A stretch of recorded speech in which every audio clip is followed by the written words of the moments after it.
les 9 règles d'or de l'argent.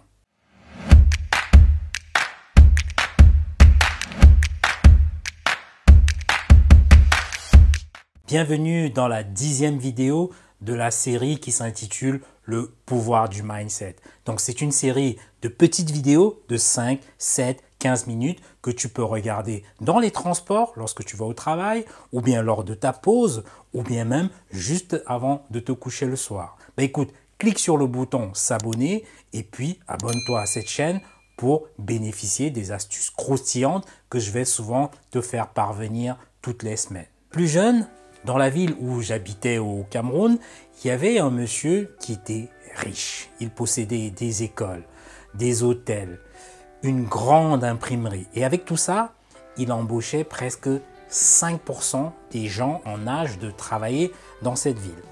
Et chaque week-end, il se baladait et faisait des tours des grands boulevards avec sa grosse moto. Et c'était une sorte de Honda des années 90. Mais ce que je ne comprenais pas, c'est que malgré la générosité de ce monsieur, malgré sa simplicité, tout le monde disait qu'il fallait se méfier de lui en fait. Et certains disaient qu'il avait un serpent totem chez lui et d'autres disaient qu'il vendait des gens pour avoir toute cette grosse fortune.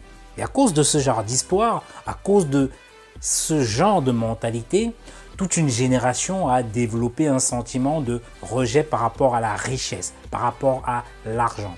Et d'ailleurs, on disait dans le quartier de ne pas ramasser une pièce d'argent par terre pour éviter que ça nous emmène de la malédiction. Voilà.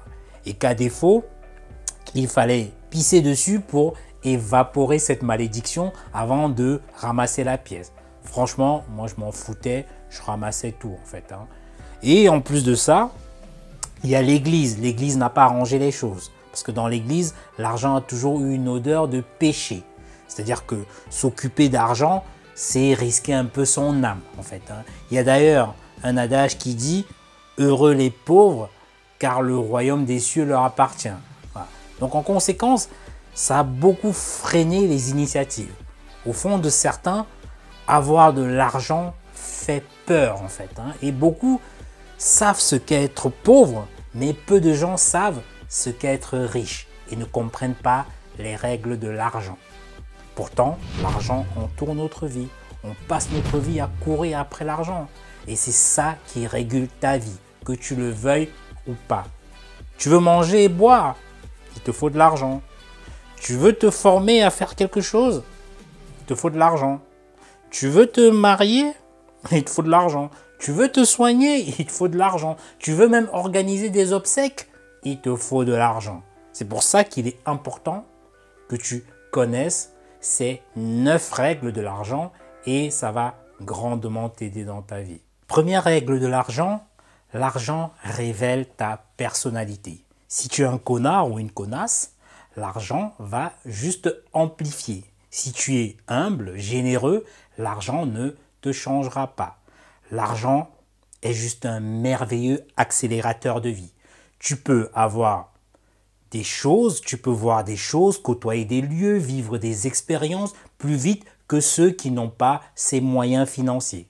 Mais attention, en voulant aller trop vite, tu peux te brûler les ailes. L'argent est comme un couteau à double tranchant, ça dépend à qui on le remet. Donc la première règle, l'argent révèle simplement ta personnalité. Règle numéro 2, l'argent c'est comme une plante. Au début, tu vas choisir le bon terrain, tu vas semer la graine, tu vas l'arroser, tu vas en prendre soin et protéger cette graine des insectes.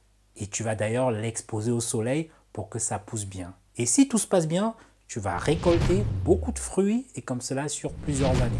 C'est comme ça qu'on construit en fait une fortune. C'est un process, ça demande de la patience. Et tu verras qu'après, ceux qui n'ont jamais voulu planter comme toi vont vouloir venir le soir voler tes fruits.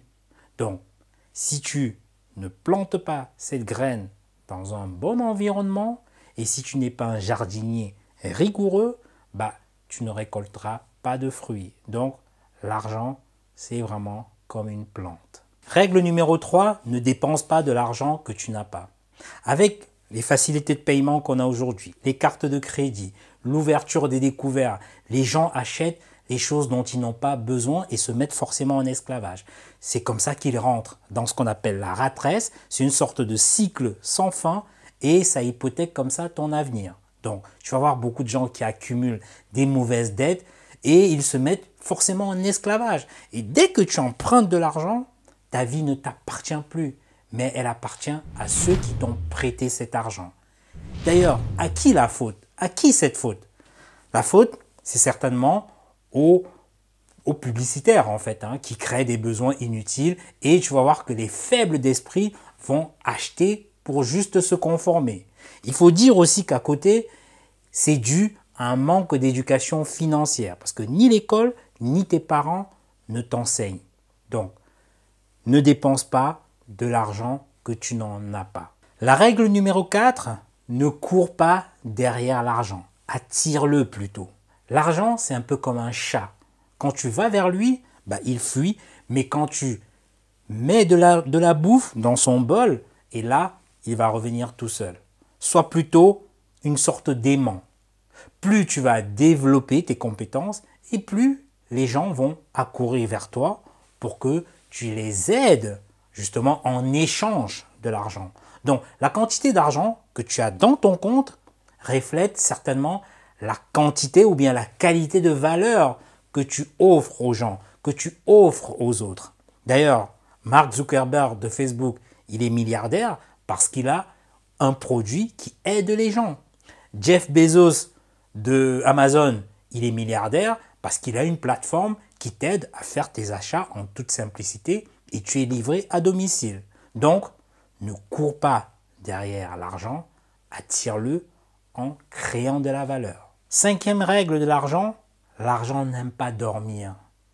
Si tu le laisses dormir, il va perdre de sa valeur. L'argent aime qu'on le fasse travailler régulièrement. Si tu as par exemple 10 000 euros que tu gardes pendant 10 ans sous un matelas, il vaudra peut-être 5 000 euros à cause de l'inflation qui est en moyenne de 2% tous les ans. Parce que le coût de la vie augmente, parce que les loyers augmentent, les denrées alimentaires augmentent.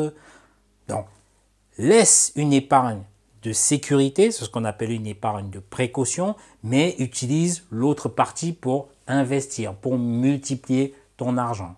Donc, l'argent n'aime pas dormir. 6e règle de l'argent, l'argent ce sont tes soldats. Tout argent, tout centime d'euro que tu as, tout franc CFA est un petit soldat. Un petit soldat qui est censé aller conquérir, aller séduire d'autres petits soldats et les ramener vers toi. Quand tu prêtes ton argent à quelqu'un, en fait, tu lui prêtes tes soldats. Mais attention, cette personne risque de ne pas bien en prendre soin et tu risques de perdre tes soldats.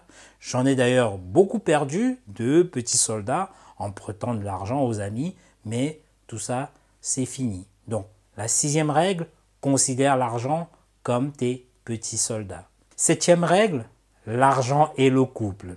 Le choix du partenaire est crucial et important si tu ne veux pas que tes petits soldats s'enfuient en l'air.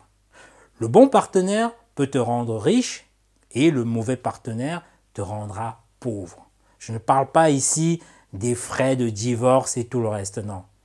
Le bon partenaire saura exploiter la petite lumière qui est en toi et le mauvais partenaire est capable d'éteindre le génie qui est en toi. Tu as besoin donc d'une personne qui soit solide, qui a les mêmes désirs que toi, qui est prête à aller au front avec toi en sachant qu'il y aura certainement des turbulences. Donc, trouve la bonne personne et les choses iront à merveille. Donc, la 7e règle, l'argent et le couple, il faut vraiment en prendre compte très sérieusement. La 8e règle de l'argent, c'est que l'argent ne résoudra pas tous tes problèmes. Il va t'aider sur beaucoup d'aspects, sur beaucoup de domaines. C'est un vrai accélérateur de vie, mais ça ne fait pas tout. Demande-toi pourquoi même les gens fortunés se suicident. C'est parce qu'au-delà de l'argent, il y a autre chose, bien évidemment. Donc, tu dois être quelqu'un de stable. Tu dois trouver un équilibre entre tes finances, entre ta vie familiale, ta santé physique et mentale, entre tes amis, tes loisirs. Donc, tous ces aspects sont vraiment connectés. Et si tu les as tous, alors tu es vraiment riche. Donc, l'argent ne résoudra pas tout. Neuvième règle, plus tu apprends, plus tu gagnes de l'argent.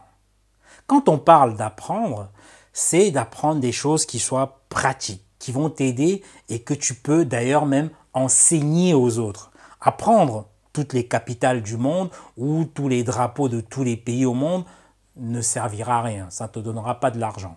D'ailleurs, 90% des gens arrêtent d'apprendre, arrêtent de se former dès qu'ils terminent leurs études. Et c'est dommage. Donc, tu dois faire la différence. Forme-toi sur des sujets divers, de tous ces sujets que l'école ne t'enseigne pas. Et surtout, apprends de ceux qui ont déjà tracé le chemin. Parlant de formation, si tu veux te former au digital, écoute, inscris-toi à la double formation e-commerce et marketing WhatsApp juste en dessous de la vidéo. Dans la partie e-commerce, tu vas apprendre à trouver le bon produit, à dénicher le bon fournisseur et à construire une boutique qui soit rentable. Et dans la partie marketing WhatsApp, tu vas apprendre à utiliser WhatsApp pour faire des ventes et fidéliser tes clients. Avec ça, tu auras un réel avantage sur tes clients. Mais écoute, inscris-toi à cette double formation car tout ce que tu ne sais pas aujourd'hui te coûtera beaucoup plus cher demain. À bientôt.